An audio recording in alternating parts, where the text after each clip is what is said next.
A proposed increased sales tax has some Fort Collins residents concerned about exactly where that money will go. City Council is also considering some additional exemptions to that sales tax. And really to capture the thinking of the majority of this council. Last month, the Fort Collins City Council decided to add the proposed 0.85% sales tax to the November ballot and let the voters decide. After doing their due diligence with the community, it was determined by the city that voters would want to see accountability and transparency if this passed. One of the requirements is that the city manager will report annually on how those dollars are spent.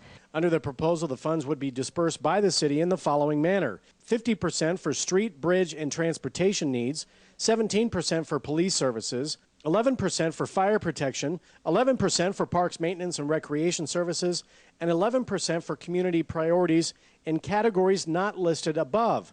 Well, that's what voters are asking for clarification on, what the community priorities are. We've gotten quite a bit of feedback that 11%, the other category, wasn't specific enough. So we tried to clarify that by and the council's considering it Tuesday night, so it's not approved, but trying to provide some structure around what that 11% might include. Fort Collins City Manager Darren Atterbury says these are just examples of what community priorities are and are not specifics. And we talk about various economic development activities, some environmental activities, some critical internal organizational kinds of things, basic things like finance and those kinds of items. The other resolution on the table would be to exempt the tax on manufacturing equipment as well. That's been a point of contention for a while from businesses that are in manufacturing, that Fort Collins is a bit unique in Colorado. There are a few other cities that have manufacturers' use tax on equipment. Now, the city says this proposed sales tax is needed to maintain the high quality of life